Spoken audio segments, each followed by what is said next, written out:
Hi growth seekers! So today I'm going to dive into Love is Blind, but with a twist. Not only am I going to unpack the dynamics between the couples, but I'm going to unpack what might be going on beneath the surface. And probably most important for you, I'm going to highlight teachable moments for dating and relationships. I'm going to use their experiences as real-life lessons so we can explore connection and communication in the messy and beautiful world of relationships. And plus, I'm breaking down each couple individually so we can take a closer look at their unique dynamics. So let's just get started. I'm going to start with Ashley and Tyler. Oh, I'm nervous. Are you? I am very nervous. You should be nervous. Yeah, Especially with me. I'm easy to talk to. This is a great example of a green flag. He is putting his vulnerability right out there by acknowledging that he is nervous. We don't know exactly why he's feeling this way, but hopefully it's because this is important to him and he's taking it seriously. Keep this question in the back of your mind when you're dating. If someone is nervous, is it because they are genuinely invested in finding a partner? I mean, obviously only time will tell, but it's a sign to make a mental note of and explore that further. Yeah, as far as kids, Yeah. you know, that's a big thing. Do you want kids? I do want kids. In the ideal world, let's say I leave here with my man. Since they're here to find a partner, this is a crucial question to ask right away. It shows that both of them are genuinely invested in taking this process seriously. Something about him being nervous that was attractive. I just think it's attractive when guys can be vulnerable and be themselves. There it is. Vulnerability is attractive.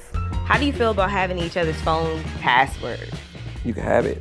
I want you to go through it and be more secure if you want to. I don't give a damn.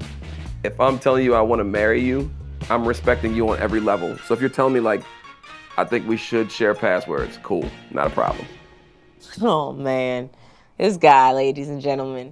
It seems like she liked his answer, but I'm curious about why she asked the question in the first place. I would have encouraged him to answer not only authentically, which he did, but to also follow up and ask her why she brought it up. Does she struggle with trust? Has she been hurt in the past by someone she trusted before? And maybe he did ask, sometimes things are edited out, but this is something for you to consider when someone asks a particular question on a date or just in a relationship. Take a moment to ask them why. You'll learn so much more about their experiences and what really matters to them. We tend to make too many assumptions in relationships, so that's why it is so important to try to go further. Never, ever dated a guy that knew how to cook. Really? Nope. It's always been me. I don't believe in roles. Okay. 100%. I'm definitely, no matter what, always going to be a protector. That's the role I'm going to constantly play. So he's revealing a bit about himself by sharing his views on gender roles. He mostly doesn't believe in them, except for seeing himself as a protector. And she mentioned that she loves this about him, but as a therapist, I know that one word can have completely different meanings to different people. So even though they might assume that they're on the same page, they might not be. So this would be a perfect opportunity for her to ask him, what does being a protector mean to you? This question would help clarify their understanding and reveal more about both of their perspectives of being a protector. Do you have a random talent? I don't. I could do the little tongue rolling thing. Oh. Why you try to throw that in there, Tyler? No, that used to be on my party tricks. Like when I was a kid. Why was you doing that at a party? As a kid. Stop. I used to ride horses professionally. I love horses. So that's an interesting question. And when he brought up the tongue trick, she handled it well by gently challenging him. I sensed that she might have found it slightly inappropriate if his intention was being sexual, but he didn't get defensive, which is a green flag. Instead, he simply clarified, and she accepted his response, allowing them to move forward smoothly. This is a healthy approach to communication, addressing concerns directly, clarifying, and then moving on without letting it create tension. List. My bucket list. I do want to skydive.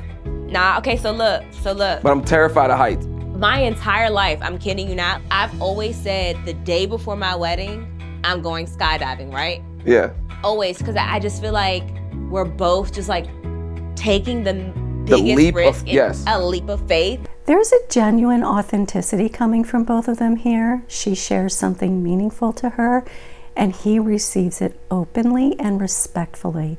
This is a great reminder for anyone on a date.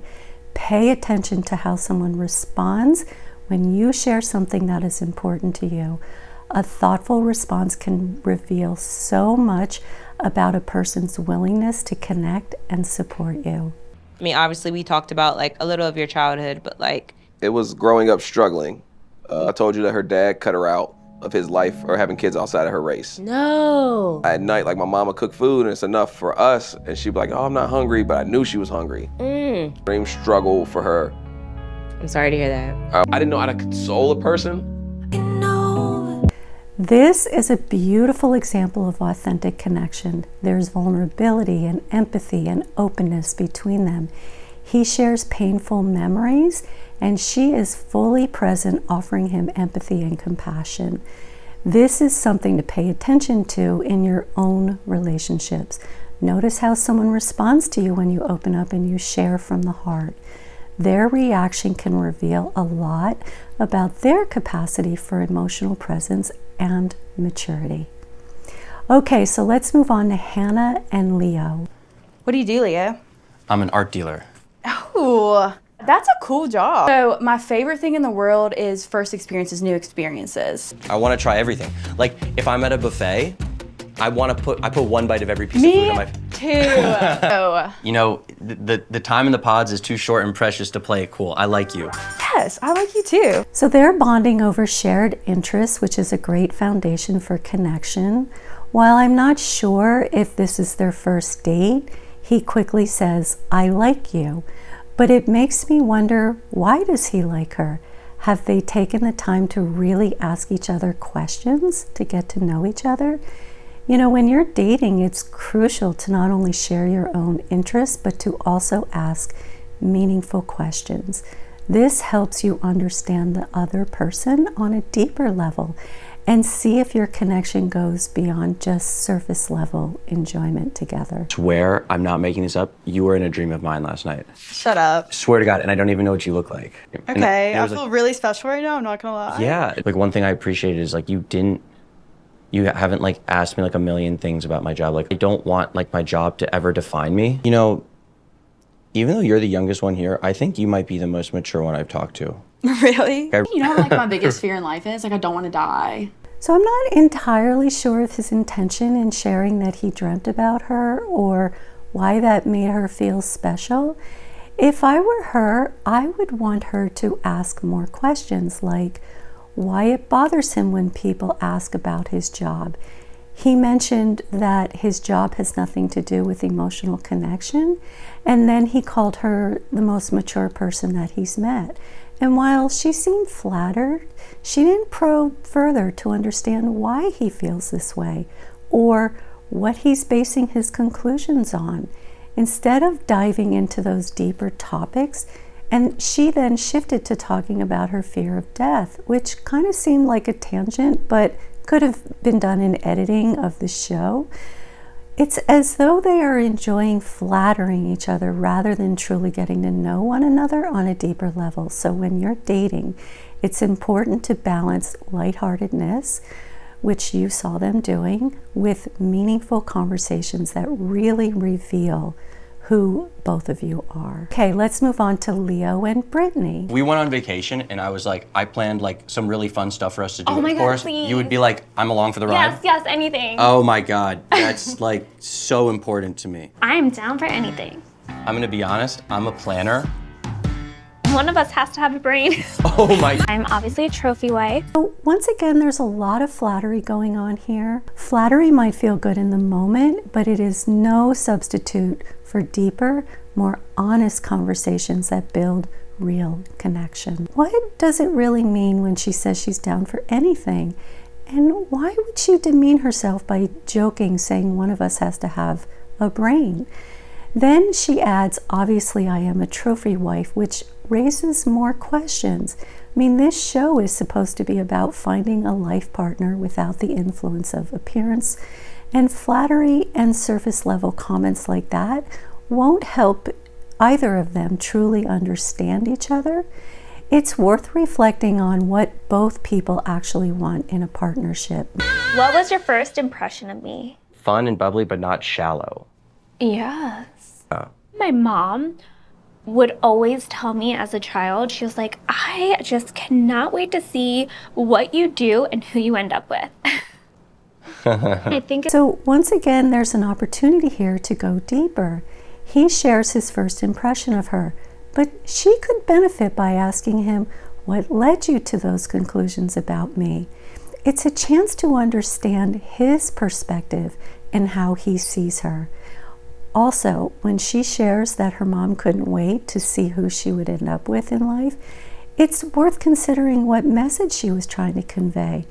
Was she hinting at her family's high hopes for her, the importance of her mom's opinion, or something about her own values? These moments are opportunities for a meaningful conversation that can reveal so much more about both of you, rather than just staying on the surface. When you're dating, ask follow-up questions. That can deepen your connection and give you clarity about the intentions and expectations for both of you. Like, I'm like really fortunate to be 30 years old and like really not like have to worry about money at all. Like, it's something I'm kind of like honestly a little bit uncomfortable talking about in general. But like I grew up like very well off. So I'm a bit confused here. He says he doesn't want to be defined by his job or money, yet he seems to bring them up quite often. This contradiction could be revealing something deeper in him. It's worth noting how someone talks about their job and money, because that can provide insight into their values and insecurities. And when you see inconsistencies come up when you're dating, ask thoughtful questions, because that can lead to a better understanding of each other's perspective and help both of you build a more authentic connection. So you could say something like, you've mentioned your job and money quite a bit, and you also said you don't want to be defined by them. I'm curious, what makes you feel that way? I mean, that's a good place to start, but as you get to know the other person, I would go further and try to understand those contradictions.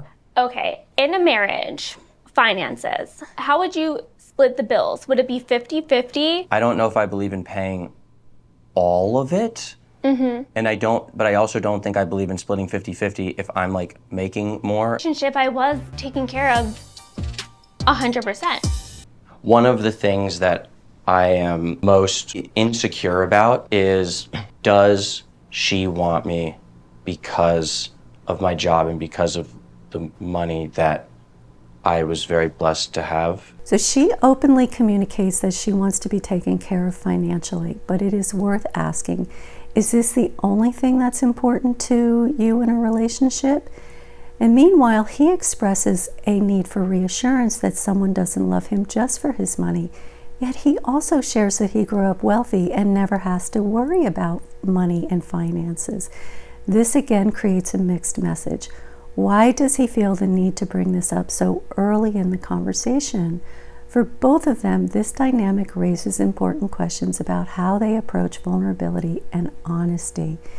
She could benefit from clarifying by what she values beyond financial security, because relationships require so much more than financial alignment to thrive together. And for him, there might be more intentional way that he could discuss his background and financial stability. One that kind of creates boundaries around how much he wants to share this early. And that invites a deeper understanding rather than unintentionally creating focus on the very thing he fears being judged for.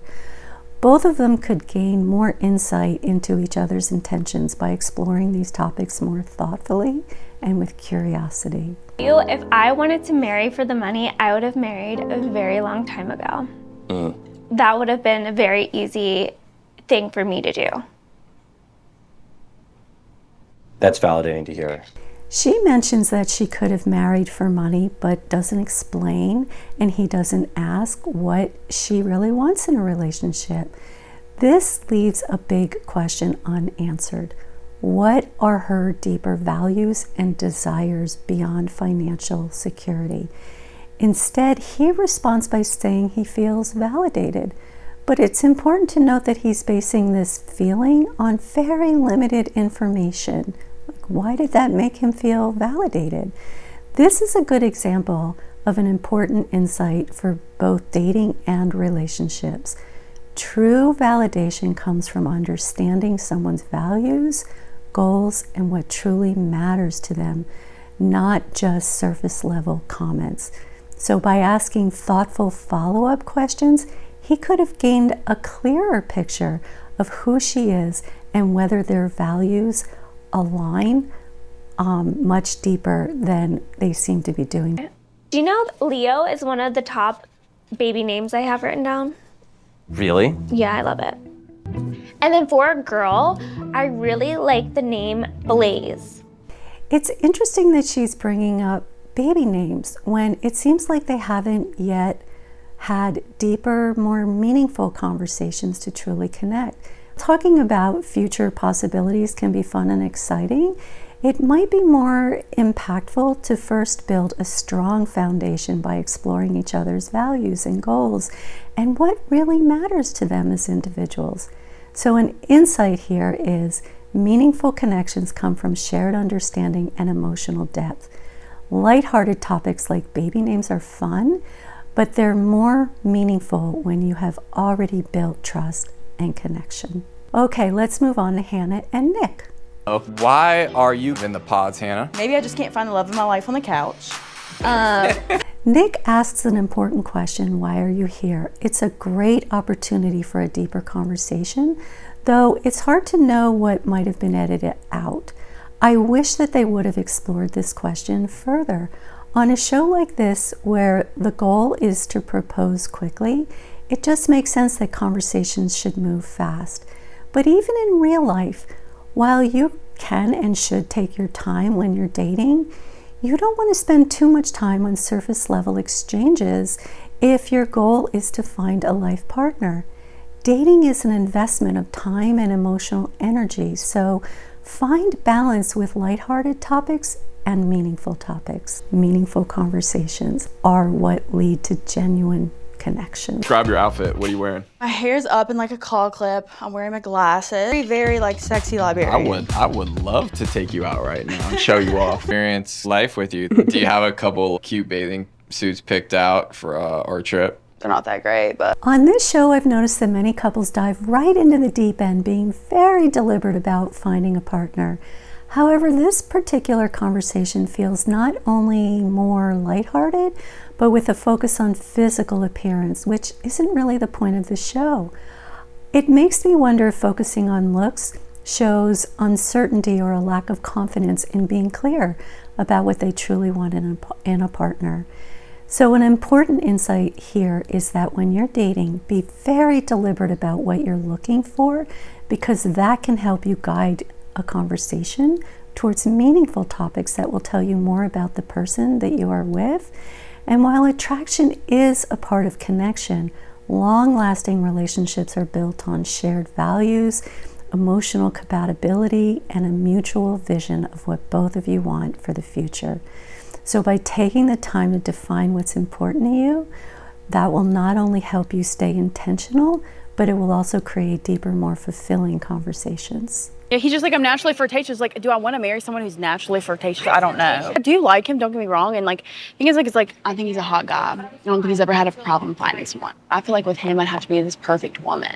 He's just so hard for me to figure out because he says these things and I don't believe him. And I just still don't know why I don't believe him, but I feel like it's just a gut feeling. Well, because your gut feeling. The biggest takeaway from what Hannah shares here is this: trust your gut, always. Your intuition is your superpower. Don't ignore it. When something feels off or just doesn't sit right with you, it is often your inner wisdom trying to guide you. Your gut instinct is shaped by your experiences and emotions and subconscious observations. It's not about overthinking. It's about listening to that quiet, persistent feeling that often knows the truth before your mind does. Learning to trust and act on your gut feeling can help you make better decisions, especially in relationships. Trust your gut always in everything. I can't express the importance of that enough. I have like a lot of concerns with you. Why's that? Why are you here? Like, why did you want to do this? Dating for me in the past didn't work out. It's been about first impressions with me, and like, I haven't dated since my last relationship, and it's become clear like I was doing it wrong. Like I was looking for like the wrong thing, and I want that unconditional love. I'm scared that like the reason why you like me so much is because you think I'm hot. Oh, if that's what I was looking for, like I wouldn't be here. Like I wouldn't be going through this experience. You say all the right things. Like, you're great, you're perfect. Like, I don't know what it is. Every time I ask you a question, you articulate it great. You explain your feelings to me. Like, So why can't you just go with that? that's the problem. I don't know. I don't know what it is. There's like this like gut feeling, and I can't like figure it out. And She asked, "Why are you here?" And his answer seems more authentic than perhaps in the past. Again, it's hard to say what might have been edited out, but she's still doubtful and wonders if his words are just that, words. And this brings up an important point. Sometimes a person's inner world, which is their thoughts, feelings, and intentions, don't always align with their outer world, what they say and what they do. I'm not saying this is necessarily the case for Nick, but it's something to be mindful of when dating. So for example, someone might express deep feelings or intentions with their words, but fail to show these feelings through consistent actions. This disconnect can create confusion or doubt, as I think it is here for her in this moment. So pay attention to whether someone's words and actions align, because you want to be sure that someone's inner world and outer world align, because that is a key sign of authenticity and trustworthy in a relationship. Now with Nick, we are obviously reacting to his words, not his actions, but on one hand, he says he doesn't care about looks, and yet on the other, he talks about looks a lot. So this is just something to be aware of when you're dating. Okay, next, Taylor and Garrett. Can I call you G? Yeah, you can.